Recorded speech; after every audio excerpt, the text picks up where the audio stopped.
Hello everyone. आज मैं आपको विज्ञान की शिक्षण विधियों का पार्ट 8 करा रही हूँ।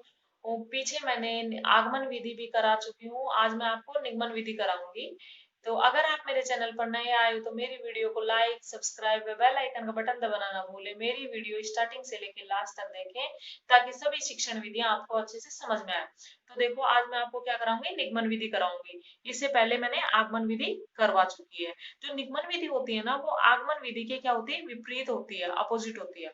तो देखो ये क्या है, यह विधि आगमन विधि के विपरीत एवं पूरक विधि मानी जाती है। यानी कि आगमन विधि के विपरीत और पूरक मानी जाती है, क्योंकि इस विधि में शिक्षक के द्वारा सर्वप्रथम विषय संबंधी नियम सिद्धांत सूत्र प्रस्तुत करता है, फिर उनसे संबंधित उदाहरणों समस्याओं का समाधान किया जाता है।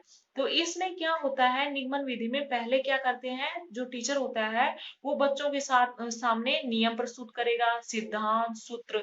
उसके बाद में वो क्या करेगा, उदाहरण व समस्याओं का समाधान करेगा। लेकिन आगमन विधि में ऐसा नहीं था, वो क्या थी, इसके अपोजिट थी। पहले टीचर क्या कर देता था, उसमें उदाहरण प्रस्तुत करता था, उसके बाद में बच्चों को प्रेरित करता था कि इसकी सहायता से हमें क्या करना है, नियम सिद्धांत और सूत्र फाइंड आउट करना है। तो एक एग्जाम्पल है, वो देखो उदाहरण। शिक्षक अपनी कक्षा में ये कहता है कि जिन वस्तुओं का घनत्व जल की तुलना में कम होता है वो अब पानी में तैरती हैं।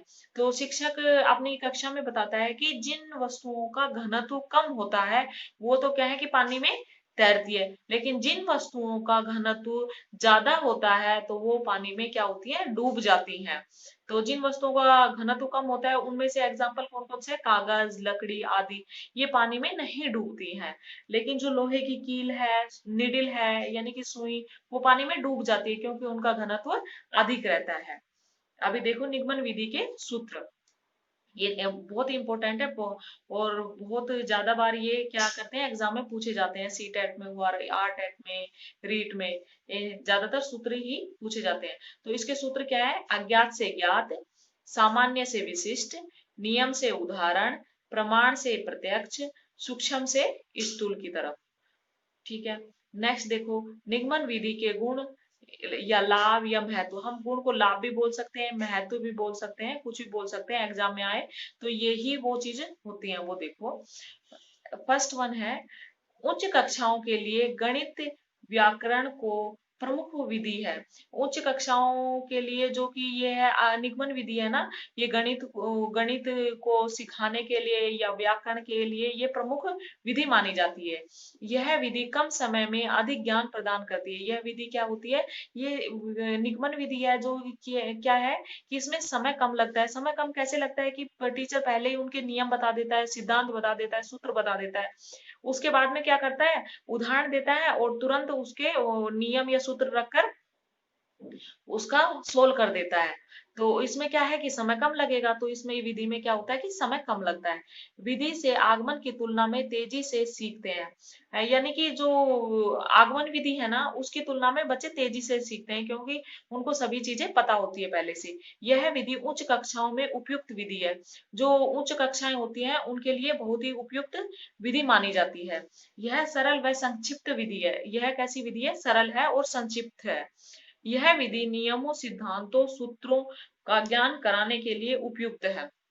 इस विधि में नियम सिद्धांत या सूत्रों का ज्ञान कराने के लिए ये उपयुक्त विधि है। यह आगमन की पूरक व विपरीत विधि है। जो आगमन है उसकी क्या है, ये अपोजिट विधि है, पूरक व विपरीत विधि है।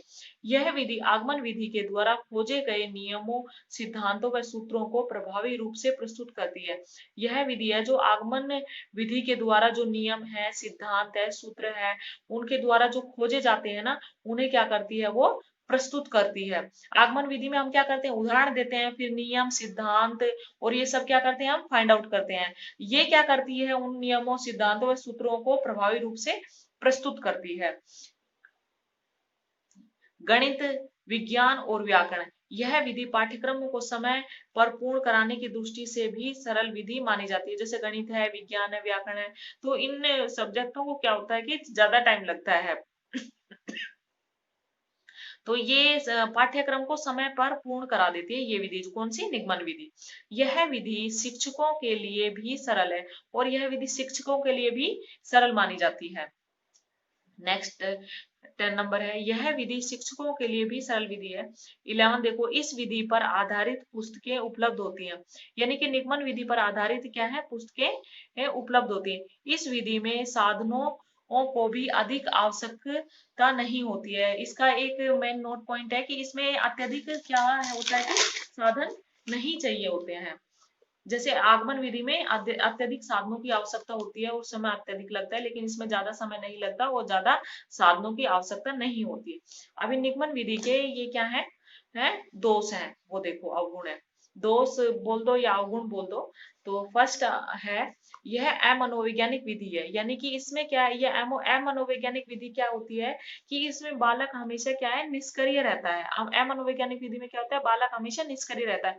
इसमें क्या होता है कि टीचर होता है वो ही क्या होता है, सक्रिय होता है। वो ही सब, जैसे कि एग्जाम आपको सूत्र बताएगा, नियम बताएगा और फिर एग्जाम्पल सोल्व करके बताएगा, लेकिन बच्चा तो कुछ नहीं कर रहा ना, तो बच्चा क्या है कि निष्क्रिय रहता है। ये बाल केंद्रित विधि नहीं है। नंबर सेकंड देखो, विधि में बालक क्रियाशील भी नहीं होता। इस विधि में बालक क्रियाशील कैसे होगा, क्योंकि यह मनोवैज्ञानिक विधि है, तो सारा काम क्या कर रहा है, टीचर ही कर रहा है, तो बालक क्या है, क्रियाशील नहीं होता। इस विधि से अर्जित ज्ञान भी स्थायी नहीं होता। जो इस विधि में जो बच्चे ज्ञान अर्जित करते हैं वो क्या है कि ये स्थायी नहीं होता। जो कोई भी बच्चा होगा जो करके सीखेगा तो वो ज्ञान क्या होगा, हमेशा स्थायी होगा।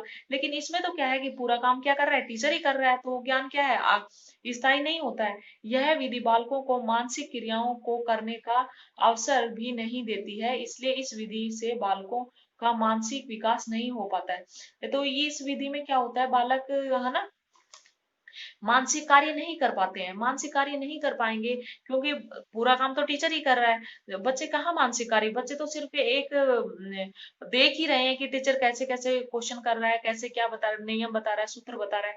बच्चे सिर्फ उसको क्या करते हैं, सुनते हैं। इसलिए बच्चों का माइंड है वो डेवलप नहीं होता है, मानसिक विकास नहीं हो पाता है।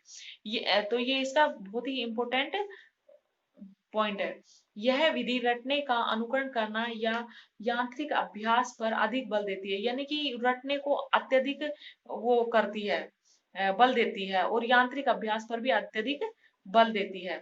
इसलिए इस विधि से बालकों में गणित संबंधी आवश्यक क्षमताएं विकसित नहीं होती। लेकिन इस विधि में क्या करती है कि ये रटने पर अत्यधिक बल देती है। ये विधि कौन सी, आगमन निगमन विधि। तो इसलिए बच्चे ना ज्यादा माइंड उनका डेवलप नहीं हो पाता, जिससे कि क्या होता है, गणित संबंधी आवश्यक क्षमताएं विकसित नहीं हो पाती बच्चे के माइंड में। कौन से, निगमन विधि से।